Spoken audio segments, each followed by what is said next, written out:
नमस्कार मित्रों, अनंत कथा सागर चैनल में मैं डॉक्टर आदित्य पाराशरी आपका फिर स्वागत करता हूं। महाभारत कथाओं की श्रृंखला को आगे बढ़ाते हुए विराट पर्व की कथाएं चल रही हैं और कथा जो है वो कौरवों और अर्जुन के युद्ध को लेकर चल रही है। एक तरफ कौरवों की पूरी सेना और दूसरी तरफ अकेले अर्जुन, उत्तर को सारथी बनाकर।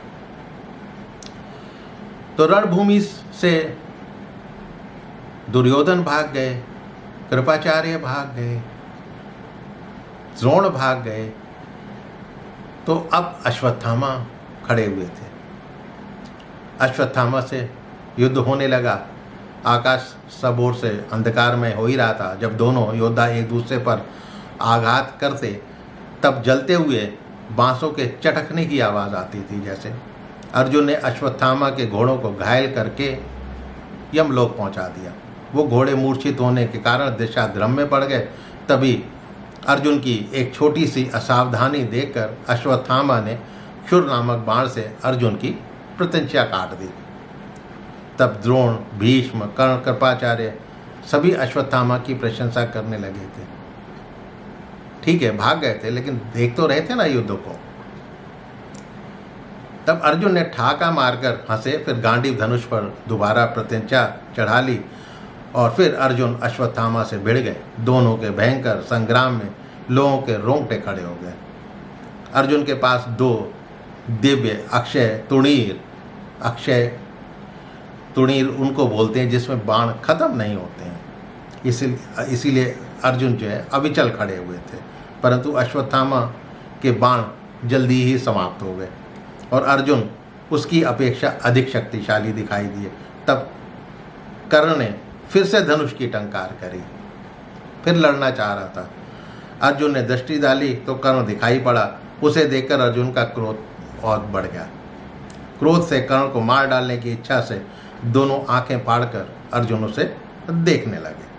जब अर्जुन ने अश्वत्थामा पर से दृष्टि हटा ली तब बहुत से सैनिक वहां पर पहुंचे और अश्वत्थामा के हजारों बाणों को अर्जुन को ही समर्पित करके अश्वत्थामा को वहां से हटा ले गए। और फिर अर्जुन ने कर्ण पर एक बार से फिर धावा बोल दिया। अर्जुन ने कर्ण को कहा, पहले कौरवों की सभा में तूने अपनी प्रशंसा में कहा था कि युद्ध में मेरे समान कोई दूसरा योद्धा नहीं है। अब युद्ध में परखने का समय आ गया है। आज के बाद तू कभी दूसरों का अपमान करने लायक नहीं रहेगा। तूने केवल धर्म की अवहेलना करके बड़ी बड़ी बातें करी हैं। भरी सभा में तूने द्रौपदी का अपमान होते हुए देखा है। आज उस अत्याचार का फल भोग। पहले मैं धर्म के बंधन में बंधा था, परंतु आज के युद्ध में मेरे क्रोध का तू परिणाम देख। अरे दुर्बुद्धि, हमने 12 वर्षों तक वन में रहकर जो कष्ट सहे हैं उसका बदला तो चुकाना ही पड़ेगा ना। युद्ध में मेरा सामना कर। तेरे सैनिक सब दर्शक बन हमारे युद्ध को देखेंगे। कर्ण बोला, तूने मुझसे जो कहा है वो करके दिखा। तूने पहले जो सहन किया है वो तेरी असमर्थता थी। तूने पहले धर्म के बंधन में बंधकर कष्ट सहा है, तो आज भी तू वैसे ही बंधा है। यदि तूने वनवास के नियम का पालन कर लिया है तो तू धर्म और अर्थ का ज्ञाता ठहरा, इसीलिए तूने कष्ट सहा है और उसे याद कर मेरे साथ लड़ना चाहता है। यदि इस समय तेरी तरफ से इंद्र भी लड़ने के लिए आ जाएं तो भी मुझे कोई चिंता नहीं। आज मेरे साथ युद्ध का तेरा हौसला तो अभी प्रकट हुआ है, अब तू मेरा बल जो है वो स्वयं देखेगा। अर्जुन बोले, अभी कुछ देर पहले ही मेरे सामने तू युद्ध में पीठ दिखाकर भाग गया था, इसीलिए अभी तक जिंदा है, किंतु तेरा छोटा भाई मारा गया। तेरे सिवा कौन होगा जो छोटे भाई को मरवाकर युद्ध से भागने पर भी अकड़ रहा है। अर्जुन ने कर्ण की ओर बाण छोड़ने प्रारंभ कर दिए तो कर्ण ने भी अपने बाणों की वर्षा करके अर्जुन को रोका। तब अर्जुन ने कर्ण के घोड़ों को बींध डाला, बाहों में चोट पहुंचाई, दस्ताने काट दिए। कर्ण के भाला लटकाने की रस्सी उसको भी काट दिया। तब कर्ण ने दूसरे बाण से अर्जुन के हाथ में चोट पहुंचाई तो उनकी मुट्ठी थोड़ा ढीली हो गई। अर्जुन ने कर्ण का धनुष काट दिया।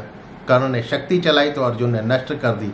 इतने में ही कर्ण के सैनिक वहां पर आ पहुंचे, परंतु अर्जुन ने सबको यमलोक पहुंचा दिया। तब अर्जुन ने कर्ण के घोड़ों को घायल कर दिया तो वो मर कर पृथ्वी पर गिर पड़े। फिर तो अर्जुन ने बाणों से कर्ण की छाती में आघात किया, ये बाण जो है कर्ण का कवच काटकर उसकी छाती में घुस गया। कर्ण को बेहोशी आने लगी, किसी बात की उसे सुध नहीं रही। तब वो युद्ध भूमि छोड़कर उत्तर दिशा की ओर भागने लगा तो अर्जुन और उत्तर जोर जोर से सिंहनाद करते हुए, खुश होते हुए चिंगाड़ने लगे, भाग गया। तो आज के वीडियो में इतना ही। आगे भीष्म की पराजय हुई थी क्या, इसे जानने के लिए अगले एपिसोड को देखिएगा। तो मेरे चैनल को सब्सक्राइब करना और लाइक करना मत भूलिएगा और अपने इष्ट मित्रों से इसको शेयर अवश्य कीजिएगा। मिलता हूँ इसी कथा को आगे बढ़ाते हुए अगले एपिसोड में। तब तक के लिए नमस्कार।